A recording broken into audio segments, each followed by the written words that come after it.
débarrasser aussi. Mais bon, moi je trouve que le résultat est pas mal. Ouais, mais en plus, c'est le jour J, là, ça va être cool. Ouais, ça va être Ça va, je suis bien. Et Ma barre, tout ça. Ouais, c'est bon. Super.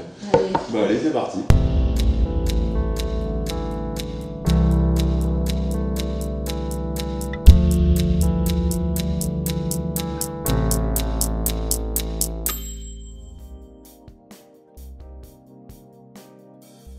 Bonjour, bienvenue sur Herbs Hollywood Kitchen, la cave. Aujourd'hui, nous accueillons Eric Olivier qui va nous parler du collodion. Bonjour Caro. Bonjour Charlie, bonjour Eric. Bonjour Caro, bonjour Charlie. Alors, peux-tu nous parler de ton parcours photographique? Un parcours photographique assez classique. Mes parents m'ont offert un appareil photo quand j'avais 10-12 ans, les Instamatic avec des cartouches 110. Et depuis, j'ai pas arrêté. Donc j'ai toujours fait de l'argentique, à l'époque où il n'y avait que ça, et même maintenant où il y a le numérique. J'ai continué l'argentique, ainsi que le procédé dont on va parler aujourd'hui. J'ai professionnalisé ma pratique il y a une vingtaine d'années à peu près. D'accord, et plutôt vers quoi, professionnel? Très classique aussi, mariage, portrait, packshot, reportage d'entreprise. Là, je viens de faire tout un reportage d'une après-midi sur un centre social à Armentières. Du très classique. D'accord. Pas de mode, pas de... Plutôt l'événement, un peu d'événementiel. Voilà. Voilà. Alors ici, à Herbs Hollywood, la cave, Kitchen, la cave, on a une petite tradition, c'est qu'on a notre cocotte minute dans laquelle il y a des questions. Alors, d'où nous vient cette technique du collodion? Alors, c'est une technique qui date des années 1850, un petit peu avant, développée par Le Gray, et mis au point, on va dire, par Frederick Scott Archer dans les années 1850-1852. Donc, c'est un procédé qui implique de faire sa plaque, donc c'est pour ça que ça s'appelle du collodion humide. On prépare sa plaque au moment où on va faire la photo. Donc la plaque est humide, tout simplement. C'est un procédé qui a une durée de vie assez courte, puisqu'à partir des années 1860 sont arrivées les plaques sèches, et donc ça a sonné le déclin, on va dire, du collodion humide. D'accord, et donc avec une mise en œuvre quand même assez compliquée. Compliquée, fastidieuse, et surtout qui laisse pas de place à l'improvisation, puisqu'il faut que tes chimies soient prêtes, que tes plaques soient propres, donc ça implique de te promener, soit de le faire au labo, soit de te promener avec ton labo, ce que certains ont fait. Mais effectivement, c'est pas un procédé facile. Donc quand tu l'emmènes en extérieur, tu as une diligence avec des chevaux J'ai un kangou. J'ai un kangou que j'appelle le labo mobile. Allez. Alors, comment en es-tu venu justement à ce procédé du collodion? Parce que la taille, ça compte. Et que donc, en passant, je faisais de l'argentique donc en pellicule 24-36, j'ai aussi fait un peu de moyen format, 6-7, j'avais un Mamiya RB67, plus connu sous le nom de l'enclume. Il doit faire 4 kilos le bazar. Et en fait, après, on voit un peu ce qui se fait sur d'autres formats. J'ai un ami qui m'a mis en pension une chambre Toyo 4.5, donc avec des plans films 4-5 pouces, sur lequel j'ai déjà goûté un petit peu au plan film et au grand format réellement. Et en cherchant, j'ai vu passer des 8-10, ce genre de choses. Mais le problème des 8-10 ou des formats encore plus grands, c'est que le prix des matières devient délirant. Acheter du plan film en 8-10, c'est devenu exorbitant.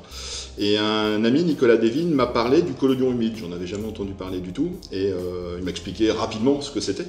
Et il s'est proposé de venir le faire chez moi. Donc on parlait de labo, il est arrivé avec sa caisse en bois, avec tout son matériel dedans et tout. C'était un peu effectivement la diligence qui débarque. Et voilà, on a commencé comme ça, on s'est mis dans le jardin, il a installé sa chambre et on a fait 2 ou 3 plaques et rien. On n'a absolument rien sorti, rien n'a fonctionné, on n'a sorti aucune image. Et j'ai trouvé ça génial. Ça t'a pas arrêté en fait. Non, mais c'est le procédé. En fait, on n'a pas réussi à sortir d'image, mais on a eu tout le process de...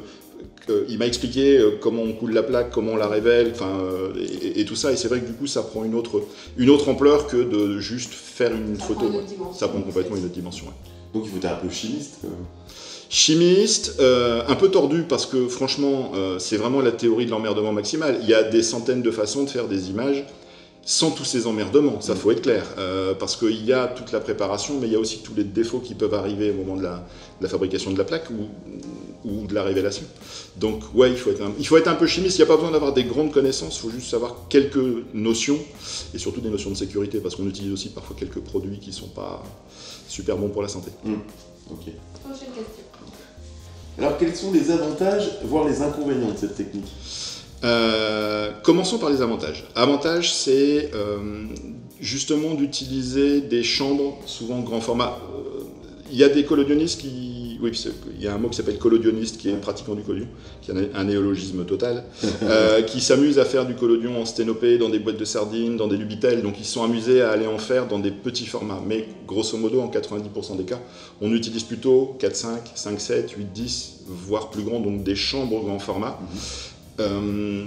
Avec donc les chambres qui vont avec, parfois anciennes, les objectifs qui vont avec, parfois anciens, voire les objectifs soviétiques Industar, I51, I13, qui sont des cailloux qui ne coûtent pas très cher, mais qui permettent d'avoir des rendus assez sympas. Donc il y a cet avantage de travailler sur du grand format, d'avoir soit au choix un piqué extraordinaire, soit un flou pas possible, parce qu'on va utiliser un Petzval avec le bokeh tournant.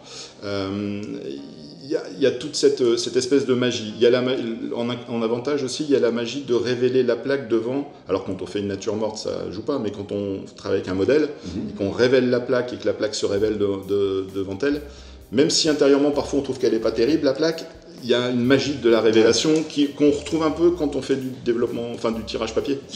Mais c'est un peu différent encore, parce que c'est au moment à la fin du process, et ça ne se révèle pas uniformément, ça se révèle au milieu, sur les côtés et tout. Donc il y a ce côté, je fabrique un peu mon image. Il y a un avantage aussi qui est de pouvoir faire beaucoup de bricolage, de DIY. On va utiliser des vieux objectifs, on va déformer les objectifs, on va les retourner, on va fabriquer sa chambre. Il y a quelques collodionistes qui sont assez bons en menuiserie, qui font des... Il y a un Belge qui s'appelle René Smet qui s'amuse à faire des chambres rondes ou octogonales. Enfin, il y a tout ce truc-là qui n'est pas possible en numérique et difficile en argentique. Au niveau inconvénient, il y a celui dont on parlait, c'est qu'il faut se balader avec tout, avec de l'eau, de l'alcool, le collodion préparé, il faut avoir préparé en amont ses chimies, donc ça enlève toute spontanéité au truc. Tu viens manger à la maison, je peux pas te dire tiens on va faire une plaque, il faut que tout soit prêt. Donc il y a un petit peu ça. L'autre inconvénient est que la surface étant humide, la moindre poussière, la moindre trace de doigt, ce genre de choses bousille la plaque en fait, clairement.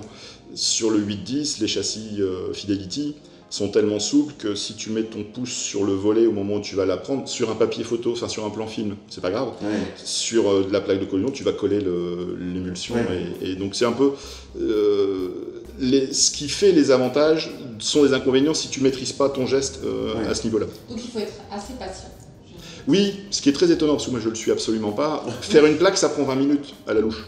Donc c'est vrai que y a toute cette... Alors tout ce qui devait être fait en amont, si ça n'a pas été fait, tu pourras pas le... Si tu n'as pas préparé ton révélateur, quand tu es dans le labo avec ta plaque, tu peux pas dire c'est pas grave, je laisse dans la cuve, je la développerai demain. C'est mort. Une fois qu'elle est sèche, c'est mort. Donc voilà. Alors justement, comment organises-tu ton travail autour de ce support? Est-ce que tu en fais tous les jours?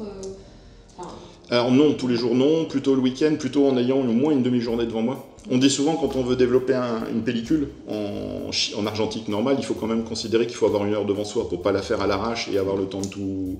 Là, je préfère avoir quasiment une demi-journée en ayant préparé la veille toutes les chimies et tout ça. Au niveau de l'organisation, je fonctionne plutôt par projet, c'est-à-dire que si j'ai une idée avec un modèle ou un portrait ou quelque chose comme ça, je vais le préparer en amont. Quand le modèle va arriver, mon setup sera prêt, mais on pourra les bouger, mais j'ai mon idée, donc c'est plutôt, je fonctionne plutôt par projet, par idée, que par voilà, tiens, aujourd'hui je fais du collodion sans trop savoir où j'allais. Une organisation. C'est l'image qui va me guider dans...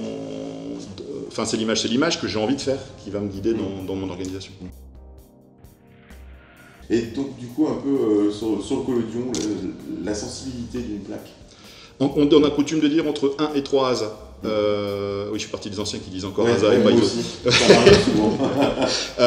Souvent, alors ça dépendra de la formule, ce qu'on appelle le po-boy ou le lithium-ammonium, selon les composés chimiques qu'on va mettre dans le mélange de collodion humide et tout, vont faire varier un petit peu la sensibilité, et s'il est frais, il va être beaucoup plus sensible que s'il a déjà 2 ou 3 mois dans le flacon. Et on ne peut pas imaginer faire des sensibilités plus fortes, monter à 400 ASA. On n'a pas encore trouvé. Mais dans ce cas-là, on va appeler ça des pellicules.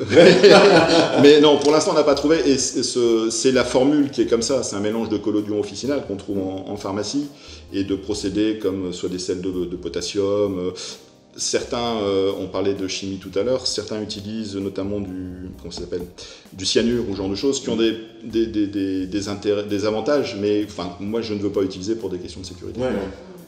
Et donc, du coup, ça nous donne des temps d'exposition assez longs. Oui, sauf si on travaille au flash avec des flashs puissants. Moi je travaille avec des anciens Balcar, on parlait de récupération, de recyclage, j'ai des Balcar qui doivent avoir 40 ans, qui sont de 1200 joules, donc j'en mets 2 ou 3, ce qui me permet de faire des déclenchements, alors pas à l'obturateur, mais je dévoile l'objectif, je déclenche, je recouche l'objectif, donc mon temps de pause est fait par le flash. Sinon, en extérieur ou en lumière naturelle, on arrive assez vite à des 6, 7, 8 secondes de temps de pause.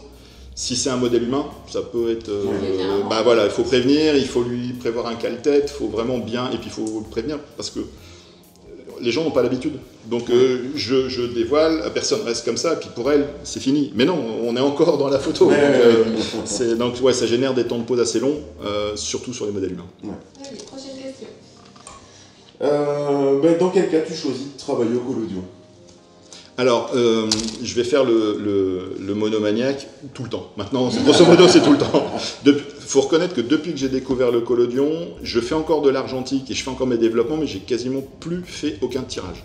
Je ne suis plus quasiment que là. En fait, c'est assez addictif. Et alors, évidemment, même si j'essaye à un moment ou un autre, je trouverai des mariés qui seront intéressés par faire 2 ou 3 photos au collodion. Mais c'est plutôt... comme je disais tout à l'heure, je conçois le projet au collodion, donc c'est vrai que du coup, c'est quand même une grosse majorité du boulot donc, maintenant. Surtout ton travail personnel, complètement. Tu n'imagines qu'au collodion. Complètement.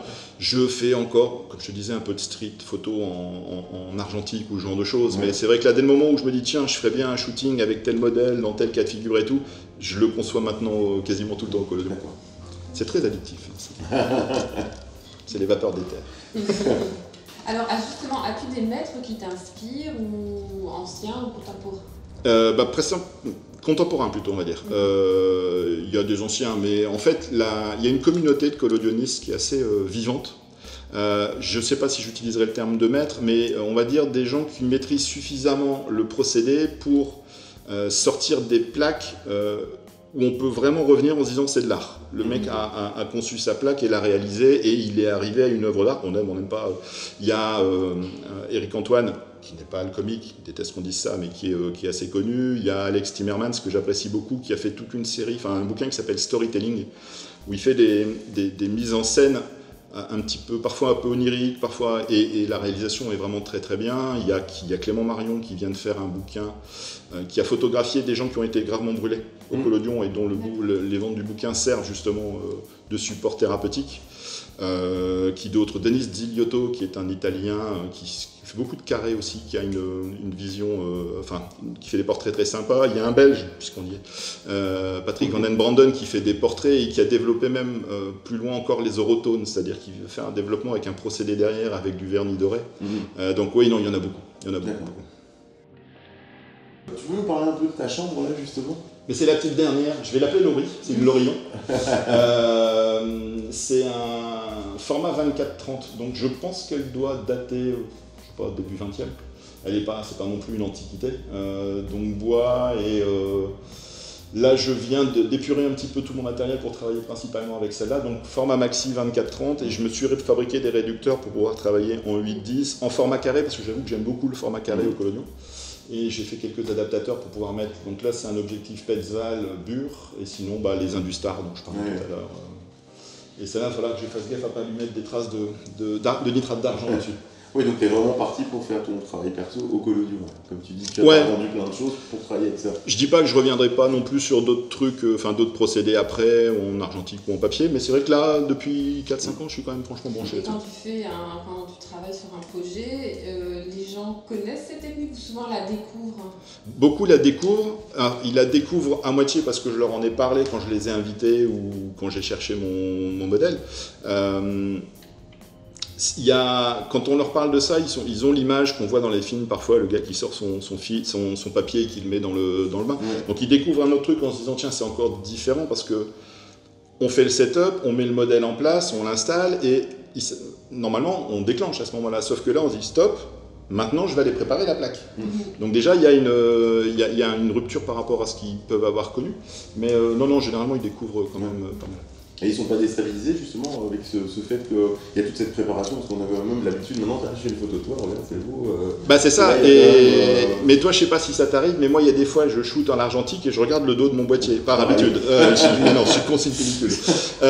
Il y a ça, et il y a une particularité au collodion qui fait qu'ils sont déstabilisés à deux niveaux, c'est que le collodion est sensible aux UV, pas forcément à la lumière de notre spectre. Et du coup, certains se voient sur la plaque pas du tout comme ils s'imaginent. J'en ai quelques-uns qui se sont dit, putain, on dirait mon père. Ou j'ai une copine que j'ai photographiée, on dirait Edith Piaf. Et c'est vrai que si tu mets la plaque à côté d'elle, 3 minutes après, tu te dis, mais il y a des différents... la vision est différente. Je suis désolé pour les filles, mais les filles au-dessus de 30-35 ans aiment pas trop parce que ça fait apparaître les petites ridules, les machins. J'ai eu quelques modèles qui m'ont dit celle-là tu l'as détruit. Les taches de rousseur explosent. Quelqu'un qui a des taches de rousseur qui sont un peu discrètes l'hiver, qui se voit l'été mais discrètes l'hiver, au collodion ça explose. Il y a une vision des couleurs aussi, le jaune devient noir. Donc je peux avoir un modèle qui est arrivé avec un t-shirt jaune et le truc est très sombre. J'ai une nièce que j'ai photographiée. Le procédé du collodion a fait disparaître totalement sa teinture sur les cheveux. Donc elle était d'un joli blond qui est redevenu châtain foncé brun. Et du coup elle a fait la gueule. Parce qu'elle avait quand même payé cher son coiffeur. Donc voilà, donc il y a une déstabilisation aussi parce que le spectre lumineux n'est pas le même. Et du coup la photo qui sort, l'image qui sort est un peu décalée par rapport à la réalité. Et moi ce qui m'étonne toujours dans les portraits du collodion, c'est les yeux. Hyper fort, les yeux ressortent. On l'a pas ramené là, mais j'avais fait une photo d'une demoiselle qui s'appelait Margot qui avait des yeux bleus très clairs. Ils sont lumineux. Ça fait ressortir. Quand je donne un peu les consignes à mes modèles avant qu'ils arrivent, j'explique d'enlever les lunettes la veille ou les bretelles de soutien-gorge parce que les marques ressortent plus, de prendre des matières un peu roots ou de la dentelle ou des trucs parce que ça ressort et d'éviter le maquillage. Enfin de faire gaffe un peu au maquillage UV.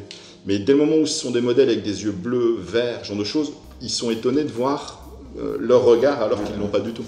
Et en général, ils ressortent comment cette expérience Hormis mon épouse qui veut pas que je sorte la plaque d'elle, tous les autres sont contents, généralement. Non, ça va. ça va.